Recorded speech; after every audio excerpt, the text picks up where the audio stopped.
उंच आकाशात उडू पाहणाऱ्या एका पक्षाला त्याच्या पंखांना बळ द्याल का एक सबस्क्राईबचं बटन दाबून? नमस्कार, मी अक्षरा पाटील. पुस्तक वाचन या यूट्यूब चॅनलमध्ये आपणा सर्वांचं खूप मनापासून स्वागत. मित्रांनो, शिवाजी सावंत लिखित मृत्युंजय या कादंबरीचं आपण वाचन करीत आहोत. तत्पूर्वी चॅनलवर जर आपण पहिल्यांदाच असाल तर चॅनलला नक्की सबस्क्राईब करा. त्याचबरोबर व्हिडिओ आपल्या मित्रमैत्रिणींना शेअर करून मराठी वाचक, मराठी साहित्याची गोडी निर्माण करण्यात आपला हातभार लावूया. कुंती 10. दुर्वास ऋषी निघून गेले. वाड्याला परत वाड्याची कळा आली. धात्रीनं सुटकेचा निश्वास टाकला. बाबांच्या छातीवरचं दडपण दूर झालं. दुर्वासाने मला जाताना अभिचारासह तो देवहूती मंत्र दिला आहे हे कुणालाच माहित नव्हतं. वाड्यावरचे सेवक दुर्वास ऋषींना विसरून सुद्धा गेले. दुर्वास म्हणजे भोजपुराच्या राजवाड्यावर क्षणभर उठलेलं एक वादळ ठरलं. पण त्यांचे ते शब्द माझ्या कानात नेहमीच घुमत. तू वीरांची जननी होशील. माझं मन त्या शब्दांनी लाजून चूर होई. कधी कधी मी दिवसभर एकही शब्द बोलत नसे. मंत्रांचे ते शब्द माझ्या कानात स्पष्टपणे ऐकू येऊ लागत. ते म्हणावे असं सारखं वाटे, पण मोठ्या संयमाने मी ते आवरी. एखाद्या गोमाशीनं कुत्र्याचा अविरत पाठलाग करावा तसे ते माझ्या मनाचा पाठलाग करीत. माझ्या मनाच्या आतल्या या संघर्षामुळं बाहेरच्या दैनंदिन व्यवहारात काही वेळा फार मजेदार चुका होत. दासदासींना मी एकदम आहोजाहो म्हणून बोलवी. सर्वजण माझ्याकडं आश्चर्यानं पाहत. लागलीच मी स्वतःला सावरीत असे दिवसांमागून दिवस गेले. नगरावर वसंत ऋतूची कृपा दृष्टी वळली. निरनिराळ्या रंगीबेरंगी फुलांनी भोजपुराचा आसमंत नटून गेला. सर्वत्र संमिश्र सुगंध दरवळू लागला. वसंत म्हणजे वर्षा ऋतूच्या शेवटच्या इंद्रधनुष्याचं पृथ्वीवर पडलेलं प्रतिबिंब. वसंत म्हणजे निरनिराळ्या पक्ष्यांच्या रूपानं स्वरांचे पावे घेऊन पृथ्वीवर अवतरलेले आकाशातील सप्तर्षी. वसंत म्हणजे नुकत्याच खोडकर वर्षा ऋतूनं आपल्या सरींच्या असंख्य बोटांनी गुदगुल्या केल्यामुळं पृथ्वीरूपी बालकाच्या गालावर पडलेली गोड खळी. तारुण्यात पदार्पण करणाऱ्या मनाला अशा वसंताचं नेहमीच आकर्षण असतं. मी नेहमी वाड्याच्या सौंधावर उभी राहून विविध फुलांनी डवरलेलं आजूबाजूचं निसर्ग सौंदर्य पाहत असे. अशीच एकदा पहाटे मी सौंधावर उभी होते. तो दिवस रविवारचा होता. मंद मंद वायुलहरी अश्वनदीचं झुळझुळू संगीत मला ऐकवीत होत्या. सगळं नगर हळूहळू जागं होत होतं. गायीच्या गळ्यातले घंटानाद ऐकू येत होते. पक्ष्यांचा किलबिलाट चालला होता. इतक्यात पूर्व दिशा उजळू लागली.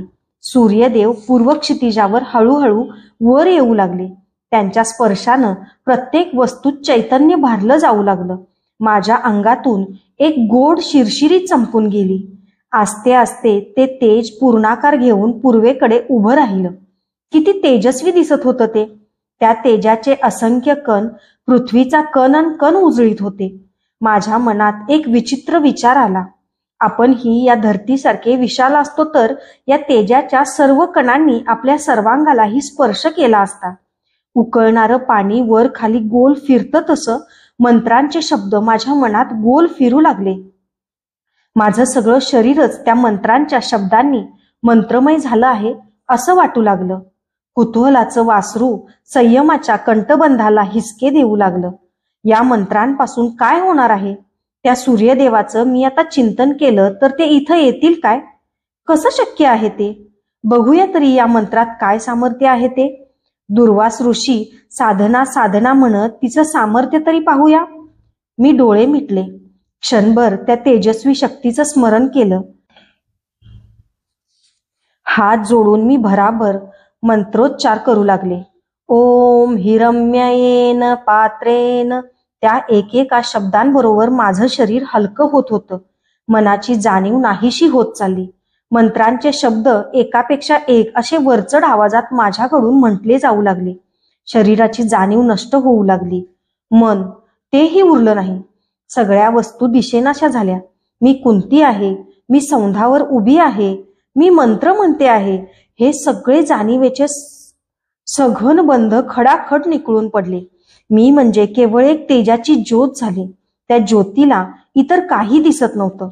पूर्वेकडून एक अतिशय तेजस्वी कांतीचा दैदिप्यमान पुरुष येत होता. त्याच्या कानात प्रकाशवलय फेकणारी दिव्य कुंडलं होती. केस सोनेरी वर्णात चमकत होते. डोळ्यातून तेजस्वी प्रकाश लहरी बाहेर पडत होत्या. मुद्रेभोवती तेजाची आभा पसरली होती. अंधाराचं राज्य आपल्या ऐटदार चालीनं जाळीत तो सौंधाकडे येऊ लागला. दशदिशांना असह्य किरण शलाका उधळीत. माझ्या शरीररूपी ज्योतीला त्या दैदिप्यमान पुरुषानं स्पर्श केला. ज्योत थरथरली. विरोधासाठी मान हलवून ती डोलली. दोघांचा अबोध अशा भाषेत एक संवाद झाला. पण ज्योतीचं काहीच चाललं नाही. तो आकाश पुरुष ज्योतीला भेदून पलीकडे गेला. एका महान तेजाचं संक्रमण झालं. माझ्या शरीरातील कण अन कण सनसनीत तापला होता. मी हळूहळू अस्तित्वाच्या जगात येत होते. पण तापलेल्या शरीरामुळं माझं शरीर मलाच असह्य झालं. डोळ्यांपुढं तेजाची वलय गरगर फिरत होती. पायातील शक्ती गेल्यासारखं वाटत होतं. उभी राहिले तर मी सौंधावरून खाडकन खाली कोसळेन या भीतीनं मी मटकन खालीच बसले. माझ्या पाठीवर कुणीतरी हात टेकविला आणि तो झटकन पुन्हा वर उचलला. मी वळून पाहिलं. ती धात्री होती. चमत्कारिक दृष्टीनं ती माझ्याकडं पाहत होती. डोळे विस्फारून ती म्हणाली, राजकुमारी, किती ज्वर भरला आहे तुमच्या अंगात. चला, प्रथम तुम्हाला औषध देते. मी सौंधावरून खाली उतरू लागले. त्या पायदंड्या उतरताना उगाच मला वाटलं की मी उंच आकाशाच्या स्वर्गातून पृथ्वीवर की पृथ्वीच्याही खाली खोल पाताळात जाते आहे. धन्यवाद. कुंती 11. त्या दिवसापासून मला जे जे काही वाटत गेलं ते सगळं अतर्क्य होतं. माझं मला आश्चर्य वाटत होतं की मी अशी का वागत होते. मला कुणाशीही एक शब्दही बोलावासा वाटेनासा झाला. नेहमीच माझ्या डोळ्यांपुढं तेजाची वलय फिरू लागली. एकसारखी मी त्या दुर्वास ऋषींच्या पर्णकुटीत जाऊन उगाच बसू लागले. वाड्यातील दासदासींना माझ्या वागण्याचं कोडं पडलं. ती सगळी माझ्यासमोर येऊन अनेक प्रकारांनी माझं मन रमविण्याचा प्रयत्न करू लागली. पण माझं मन नेहमीच आकाशात उंच भरारी मारू लागलं. उगाच बाहेर प्रकाशात बसावं असं वाटू लागलं. नेहमीच मी सौंधावर उभी राहून सूर्यदेवांकडे पाहू लागले. ते डोक्यावरून मागं येत त्यांच्या तप्त किरणांनी माझी पाठ खरपूस तापल्याशिवाय मला तिथून उठवत नसे.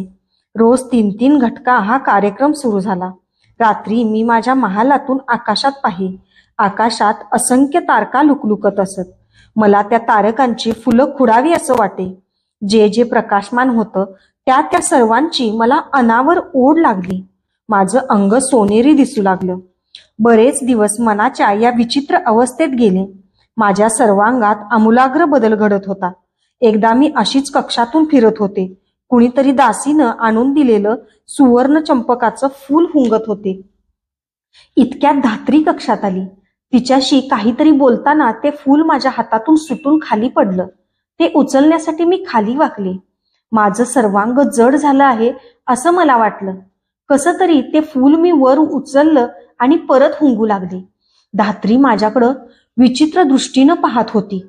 तिच्या वृद्धत्वानं आधीच आठ्यांनी जाळीदार झालेल्या कपाळावर आणखी एक जादा अठी उठली. आपल्या तीक्ष्ण अनुभवी डोळ्यांनी ती माझं सगळं शरीर चाचपते आहे असं मला वाटू लागलं. आपल्या भुवयांचं जीर्ण कातडं उंचावत ती म्हणाली, राजकुमारी, माझं वय मला धोका देणार नाही. मी एक प्रश्न विचारू का? धात्री, आजपर्यंत प्रश्नासाठी तू माझ्याकडं कधी अनुज्ञा मागितली आहेस का? मी तिला उलट विचारलं. नाही, पण राजकुमारी, हा प्रश्न तुम्हाला कधीच आवडणार नाही. या म्हातारीला वेड लागला आहे. हिच्या पाठीवर आसुडाचे फटके मारून हिला विंध्याच्या अरण्यात सोडा अशी आज्ञा सोडाल. धात्री, तू वाड्यावरची सर्वात वृद्ध आणि सर्वात प्रामाणिक दासी आहेस हे मी विसरले नाही अजून. विचार, तुला काय विचारायचं असेल ते स्पष्टपणे. परत एकदा तिची वृद्ध दृष्टी माझ्या सर्वांगावरून फिरली. थरथरत्या मनानं तिनं विचारलं, राजकुमारी, तुम्ही माता होणार हे? धात्री, कुणासमोर बोलते आहेस याची जाणीव आहे काय तुला? मी मोठ्यानं किंचाळले, अंगावर वळवळता सर्प पडल्यासारखी. राजकुमारी, माझे केस पिकले आहेत. या वाड्यातील 3 राजपिढ्या मी बघितल्या आहेत. आपलं शरीर समोरच्या दर्पणात नीट पारखून बघा. आपली मान जास्तच हलवीत ती कक्षाबाहेर जाऊ लागली. माता, त्या 2 अक्षरांच्या मुष्टियोद्ध्यांनी माझ्या मनाला निर्दयपणे बुकलायला सुरुवात केली. सगळा कक्ष माझ्या भोवती गरगर फिरतो आहे असं मला वाटू लागलं. धरतीनं दुभंगून मला पोटात घेतलं असतं तरी बरं झालं असतं. माझं मन त्या भुयारातल्या पाकोळीसारखं देहाच्या भिंतीवर थडाथड आपटू लागलं. असहाय्यपणे मी माता होणार होते. कौमार्यावस्थेत माता. मातृत्व हा स्त्रीला मिळणारा सर्वात श्रेष्ठ वर आहे. पण मला मिळणारा हा वर शापासारखा नव्हता काय? दुर्वास ऋषींचे ते उद्गार माझ्या कानात घुमू लागले. तू वीरांची जननी होशील. त्यांच्या मंत्रांचे त्रुटक शब्द कानात निनादू लागले. ओम हिरण्ययेन पात्रेन. क्षणात माझ्या मनाच्या घुमटात बाबांचे ते शब्द घुमू लागले. वीरांनी विजयाच्या धुंदीत जगावं आणि वीर कन्यांनी शीलासाठी मरावं. शील, स्त्रियांचं अबोललेनं. शील म्हणजे आर्य स्त्रीचा श्वासोश्वास. मध्येच उद्यानातलं ते चंडोल पक्षाचं पिल्लू आपली चोच वासून ओरडू लागलं. चिर चिर. क्षणात मथुरेतून आणून मला इथं सोडून जाताना तातांनी काढलेल्या उद्गाराचे पडसाद शतगुणित होऊन माझ्या डोळ्यांपुढं फेर धरून नाचू लागले. तू एका क्षत्रिय राजाची मुलगी आहेस हे कधीच विसरू नकोस. क्षत्रिय कन्या. शील शब्दांचा मुसळधार पाऊस पडू लागला. स्वरांचे नाद सुरू झाले. शील, क्षत्रिय कन्या. कानांवर हात ठेवून मी डोळे मिटून मोठ्यानं ओरडले. धात्री, थांब. ती परतली. माझ्या समोर ती उभी राहताच मी तिला डोळे मिटूनच सांगितलं, धात्री, मी राजकुमारी कुंती तुला सांगते आहे. जगातलं सगळ्यात दाहक विष जे असेल ते संध्याकाळच्या आत माझ्या हातात पडलं पाहिजे. माझ्यासाठी अन्य दुसरा कोणताही सुरक्षित मार्ग नव्हता. राजकुमारी. तिचा आवाज विणेच्या तारेसारखा थरथरला. जा, ही राजकुमारीची आज्ञा आहे, ती कठोरपणे म्हणाली. पण धात्री, दासींनी आज्ञा पाळायची असते, उपदेश करायचा नसतो. जा. खाली मान घालून ती कक्षाबाहेर निघून गेली. धन्यवाद. मराठी साहित्याच्या माध्यमातून मराठी माणसात, मराठी माणसांच्या मनामनात एक राम सेतू बांधण्याचं मी काम सुरू केलंय. खारुटलीसारखं तुम्ही तुमची मदत इथं नोंदवाल का? एक सबस्क्राईबचं बटन दाबून. नमस्कार, मी अक्षरा पाटील. पुस्तक वाचन या यूट्यूब चॅनलमध्ये आपणा सर्वांचं खूप मनापासून स्वागत. मित्रांनो, शिवाजी सावंत लिखित मृत्युंजय या कादंबरीचं आपण वाचन करीत आहोत. तत्पूर्वी चॅनलवर जर नवीन असाल तर चॅनलला सबस्क्राईब करा. त्याचबरोबर व्हिडिओ शेअर करून मराठी वाचकांच्या मनात मराठी साहित्याची गोडी निर्माण करण्यात आपण आपला सहभाग नोंदवूया. कुंती 12. त्यानंतर धात्री माझ्या कक्षात कधी आलीच नाही. आपल्या राजकुमारीला विष आणून देण्याचं धैर्य तिच्या म्हाताऱ्या काळजात नव्हतं. मी तिला अनेक निरोप पाठवले, पण तिनं कामाच्या नावावर ते उडवून लावले. काळ गेल्या प्रत्येक पळाला आपल्या सहस्र जीवांनी चाटत खायला येतो आहे असं वाटत होतं. कक्षाबाहेर पडणं मी सोडून दिलं होतं. माझ्या मनात एकच विचार पक्का होत होता, मृत्यू. तडफडणाऱ्या जीवाच्या जाचण्या कायमच्या बंद करण्यासाठी मला मृत्यूशिवाय दुसरा मार्ग नव्हता. मृत्यू, मरणप्राय मानसिक वेदनांना मरण देणारा मृत्यू. प्रतिष्ठेच्या कंठबंधानं बांधलेल्या जीवाला अज्ञाताच्या अनंत प्रदेशात नेणारा मृत्यू. जगातली सगळी काळी दृश्य आपल्या काळ्या जिभांनी सहज पचविणारा मृत्यू.